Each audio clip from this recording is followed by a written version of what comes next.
Governor Kehoe says Missouri is open for AI. St. Charles says not here. And Festus says bring it here and you're fired. Welcome to The Record. I'm Mark Maxwell. Data centers are coming to Missouri, and with them, a statewide political reckoning. In Festus, residents there filed a formal series of recall petitions against the mayor and every remaining council member who voted to rush a data center through. The officials' lawyers are already in court digging in to contest the validity of those petitions. When elected officials lawyer up to protect their seats, tells you just how serious they're taking that threat. In St. Charles, the city council there voted just this week in front of a packed chamber to effectively ban data centers through new zoning restrictions. Residents packed that room for a reason, and the council there listened. It was amid that pushback. Governor Mike Kehoe stood in Montgomery County Wednesday to celebrate a $15 billion Google data center investment. It was a ribbon cutting the governor's office did not announce to St. Louis TV stations. Some newspaper reporters were there, and some stations from the middle of Missouri were there. We got that press release after the celebration was already over. We asked the governor's office who compiled that press list, why St. Louis TV stations weren't on it. We have not yet received an answer to that question. To the governor's credit, he has scheduled a public forum on data centers for June 18 at Missouri S&T and Rolla, free and open to the public. His own acknowledgement announced that the national conversation on data centers, quote, continues to impact communities in Missouri. That is not the language of a governor who thinks this issue is settled and over. That's the language of a governor who knows he has some explaining to do. The explaining started last year when Kehoe signed Senate Bill 4. It was pitched as a sweeping rewrite of Missouri's utility law he said would protect ratepayers from bearing the cost of new infrastructure for energy. Critics argued it was the regulatory welcome mat the data center industry had been waiting for. That debate never really ended. It just moved over to the state of the state. Missouri is open for AI, and we are open for business. That was January. After that speech, I asked Missouri House Democrats how they plan to protect your electric bill. Why not make data centers buy their own micro-nuke reactors and kick them off our grid? Data centers is another very important topic. Because they consume so much power, there's discussion about possible cogeneration. Should they make their own power? Senator Josh Hawley took that very argument to Washington, D.C. in February, the month after he introduced the GRID Act. He co-sponsored it with Democrat Richard Blumenthal. It requires data centers to power themselves independently off the public grid. Under Hawley's plan, utilities must guarantee consumers get first priority. He'd also ban power companies from using data center operations to raise your electric rates. Gallup polling asked Americans the month after, in March, do you want a data center built in your community? 7 in 10 said no. 48% said strongly no. In the Midwest, 76% opposed. Republicans, Democrats, and independents alike, all opposed. Gallup's own words said politicians who support local data centers are taking a politically risky stance. Then there was this detail. 2 private contractors, you see them there, standing in the middle of the Missouri Capitol Press Corps on the House chamber floor. I was standing at the door just outside when a registered lobbyist showed them in, gave them clear instructions. That lobbyist's name is Aaron Baker. He works for Axiom Strategies. Why was he bringing video contractors to film content to promote the governor's remarks at the State of the State address? And who paid for it? Axiom is the same firm that we found quietly was working to promote a data center in Jefferson County without disclosing who hired them. The governor's press secretary told us the governor's office did not directly contract with any third-party vendors to film the speech. That's what she said, but what she didn't say was who did arrange it, who paid for it, and why did a registered Axiom lobbyist guide those cameras at an official government address. The Speaker's office confirmed they were there as guests of the governor. As of airtime, the governor's office has not filled in the rest of those details. 1 year and 1 week ago, May 16, 2025, a tornado tears through North St. Louis, and in the year that followed, FEMA approved nearly $57 million for households and obligated another $91 million so far for public work.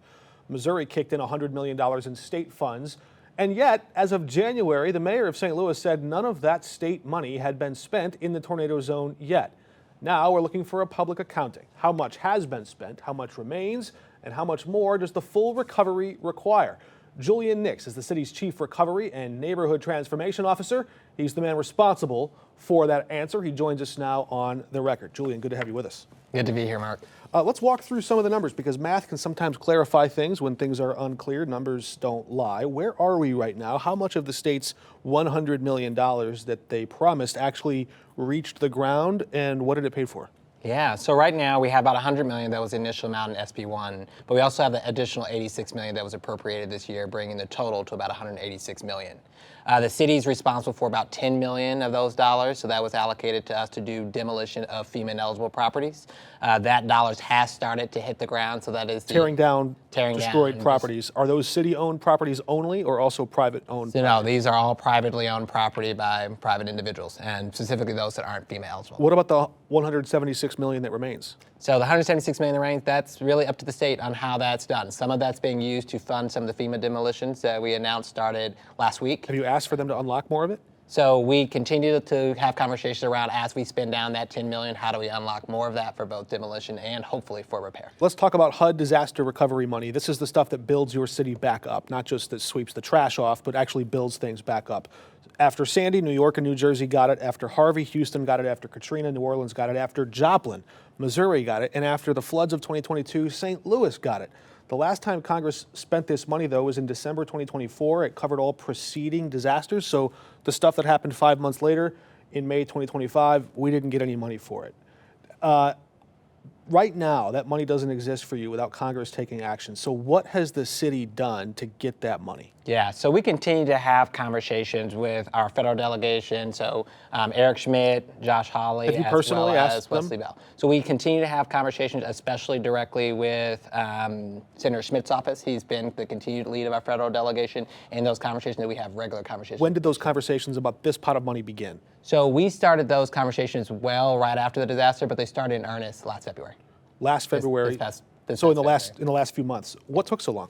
So a lot of it is, where is Congress? Congress was in the middle of a shutdown where FEMA and things weren't operating. We were in a federal environment where they were cutting a lot of aspects toward disaster, both within FEMA and even a lot within HUD. And so from a political perspective, a lot of the conversations around whether a CDDR allocation would come up started happening around January, February. When we look at the total cost of recovery, this is one of those questions I think a lot of people that live in the tornado zone and a lot of people in all of St. Louis really want to know. They want this question answered. How much does it actually cost to finish the job? Not the federal commitment or the state appropriation, but the full price tag of making these neighborhoods whole once again. And how far does what we currently have go towards getting us there? Yeah, what I'll say is, we know this was a $1.6 billion disaster. That's just covering the assessed value of property. It costs way more to rebuild than it does to buy that home. To kind of buy that home, or the assessed value. And so we know that that's much more, and we know we have about $370 million in committed resources across it. So you can see right there a pretty large gap. But of course, when you're talking about rebuilding an area that's been disinvested, you're talking billions. And so the reality is, all funds are going to play a role. The $371 million that we have, getting that out the door and into neighborhoods is our #1 priority. And then it's securing the long-term funds, which is things like RAMs, things like additional state dollars, as well as CDDR dollars to help beat that gap. You have an interesting job title, Chief Recovery and Neighborhood Transformation Officer. I want to ask you something that might feel to you a bit uncomfortable, but if a family on Margaretta or on Natural Bridge Road watches this interview, a family that lost their home a year ago, and they're still waiting to find a place to put their stuff, what would you want them to take away from this conversation? And is it the same answer that you would have given them last June? Well, no. Well, certainly wouldn't be the answer we had last June, because we knew a lot less last June. We knew less about what we could do. We knew less about what our state would do, and we knew less about what our federal government do. So my message to them, and what we've had across the anniversary, is we know this effort has been slow, and we know it's not been what they deserved. But what I hope they do know is that we are doing as much as we can, as a city can, in that effort, despite what might come or not come from the federal government for the state, to show that continued commitment. So they're hopefully starting to see demolitions in their area, making their neighborhoods at least look clean, look safe, look like it's a place that we're worth investing in. And we're starting to scale up a repair with the city dollars that we have, while advocating at the state and federal level for more resources to come. Julian Nix, thanks for your time. Thank you. Let's check in on the Illinois governor's race. Republican Darren Bailey has not only relocated to live in Chicago, he's also now attending public meetings at Chicago's city council. This would be like Governor Kehoe coming to the Board of Aldermen in St. Louis and asking to step up to the mic and make a public comment. By the way, that's the same microphone where people step up to complain about potholes or garbage in their alley. But this week, it was also a stage for a Republican candidate running for governor in one of the deepest blue cities in America to issue this apology. Last time he called for their votes, or asked for their votes rather, he called Chicago a, quote, hellhole. He lost. So now he's trying something different. Now, to this city, I owe you something. I owe you an apology. I said some things about Chicago that were wrong. What I meant was that the political class is failing us, and I should have been more clear, and I wasn't, so I apologize. How did Pritzker's campaign respond with this cartoon drawing poking fun at Bailey's past support for a downstate divorce, suggesting Bailey's campaign might be overlooking downstate? Bailey's team tells us he'll be back down in our neck of the woods before too long. As the war in Iran continues to impact the prices at the pump, one Missouri representative wants to change that. Trisha Burns is on the record next with her plan.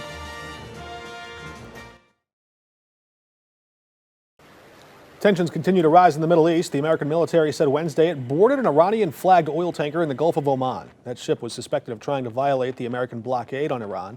This is just one of the latest actions taken by the Trump administration to try and push Tehran to reopen that Strait of Hormuz. Meanwhile, on Tuesday, the U.S. Senate advanced legislation hoping to force Trump to withdraw from that war. A growing number of Republicans are now defying the president in that 50-47 vote. The war not only putting pressure on the president, it's also putting pressure on your gas pump. Right now, the national average for a gallon of gas is around $4.57. Here in St. Louis, $4.25. In the Metro East, around $4.92 a gallon. One Missouri House Republican wants to bring those prices down in Missouri. Trisha Burns is on the record. Representative Burns, thank you for joining us. Session's out, but you want to go back? Is. Why? I want to go back because it will help the people of Missouri. Right now, gas is spiking because of the war, and the federal government is on board. Trump and Senator Hawley are working to get a bill passed to reduce the federal taxes.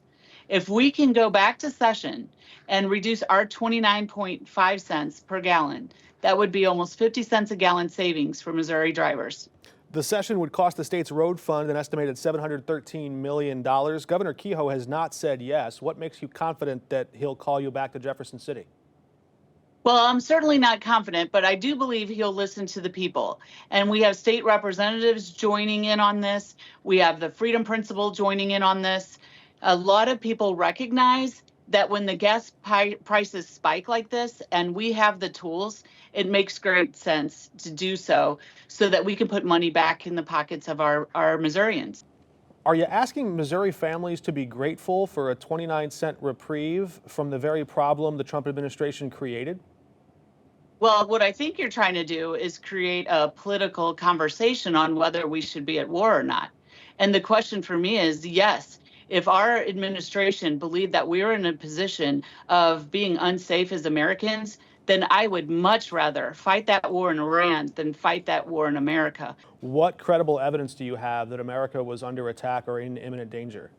I can't control Iran, and I certainly don't have the information that our president does, but I support our president, and that if we need to protect Missourians by going to war with Iran, Americans, then that's what we need to do. And what I can do, the tools I have, is to ask the governor to call a special session.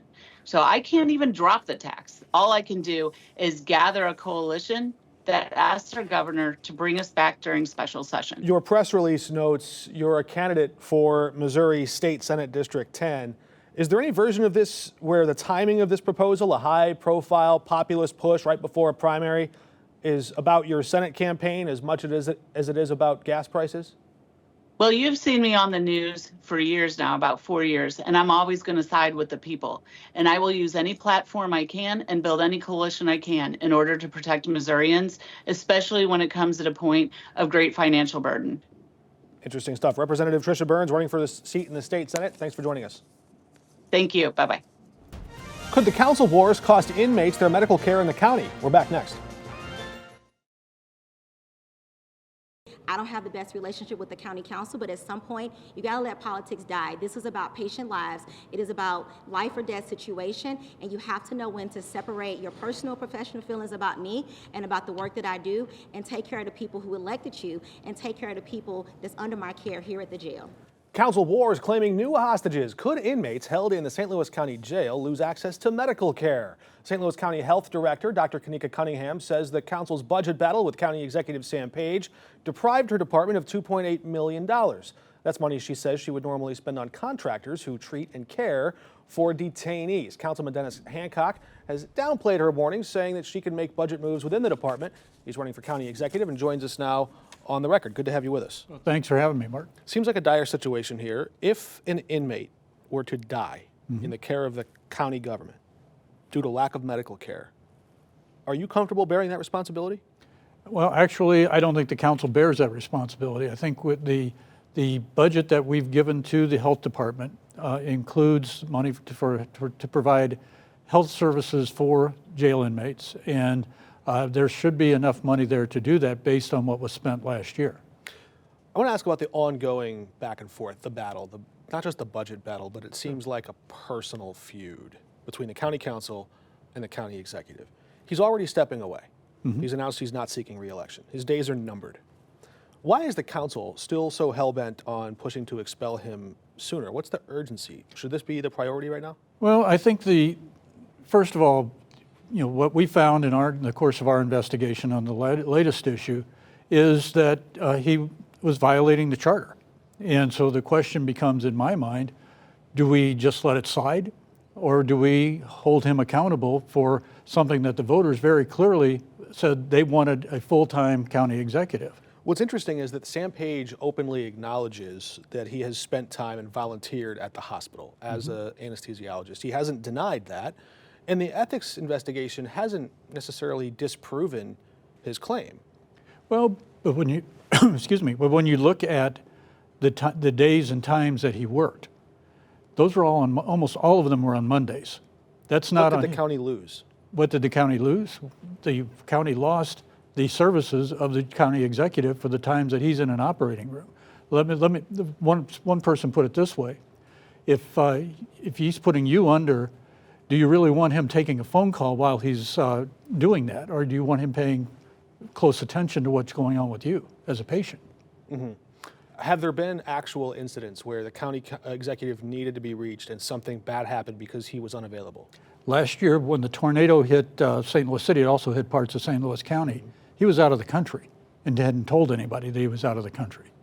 So that's a real life instance of where we needed to know he was gone because there was no chain of command that had been communicated to the council or apparently to a lot of the departments. But you're not pushing to expel him for leaving the country in that incident. I'm asking about whether he was unavailable because he was in the hospital. But I hear your point. To the average viewer, speaking frankly, I think a lot of this still does feel like a grudge match, revenge, political payback. I mean, you guys spent $500,000 in Rams relocation settlement money just to put Prop B on the ballot in a failing effort. Are you proud of that move? How is that not a flagrant waste of public resources? Well, I think that you also have to look at how much was spent by the county executive to overcome that effort. Well, who started it? Chicken and egg, right? Well, the reason for Proposition B was because we weren't getting information that we needed from department heads. So we had no way to if they decided to ignore us. It just feels like a waste. Well, it feels like a waste until you realize that that's the only way we get information, is to ask those department heads questions and to ask them directly, because we're trying to overcome the county executive's $80 million budget deficit. Why is this the year, with Donald Trump and Republicans tanking in the polls, the year that a Republican can win in St. Louis County? I think people look at what's going on in St. Louis County government and they say enough is enough. We should not be running $80 million budget deficits. We should not be. You going to raise taxes? No. We're going to claw our way back by reducing spending on unnecessary things, and by reminding the voters that it's not the function of government to be everything to everybody. We'll catch you on the campaign trail. All right. Councilman Thanks, Dennis Mark. Hancock, thanks for your time. We're back in a moment. No job in the world exposes the character of a politician more than the presidency of the United States. And this week we learned an awful lot. Let's check the record. The Justice Department, which works for the president, settled a lawsuit the president filed against himself, permanently barring the government from ever again examining his taxes. That immunity shield extends to the family business, his sons too. That same settlement created a $1.7 billion fund that could pay the people who attacked the Capitol in protest of a Democratic election on his behalf. And separately, the president was making 50 stock trades a day during the first part of this year, including millions of dollars in defense contractors currently fighting a war he started, and investing in chip companies he just gave permission to sell to China. Donald Trump pardoned or protected himself from tax fraud probes or charges. He extorted the government he runs to set up a slush fund to pay his own militant protesters. after he pardoned them, and he traded stocks in his own war. We made Jimmy Carter give up his peanut farm. $1.7 billion ain't peanuts. You know what it is? Enough to cover all the damage in St. Louis and North City after the tornado. That's our show. Until next time, we're off the record.